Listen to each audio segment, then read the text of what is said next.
来关心这个车祸意外造成2个人死亡，有一个姓蔡司机载着这个1年级的渔工伫站的11点外驶一台货车经过台61号线新港交流道前，去弄到护栏，就咧卡伫分隔岛顶面，货车弄到害了，佮导火，2个人掉伫车内，消防人员将人救出来以后，送到病院去急救，嘛是救无活。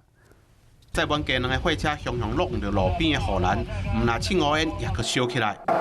虽然火无真大，随向拍花，但是货车弄甲真严重。31岁带生的驾驶参一名1年级的渔工弄掉伫车底，消防人员赶紧摕来破坏器具，将2个人救出来。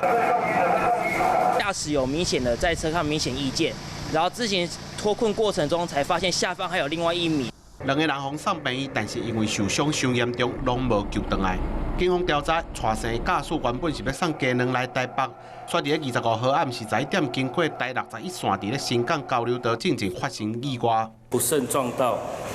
下砸到了分隔岛，然后再撞击路标的门架。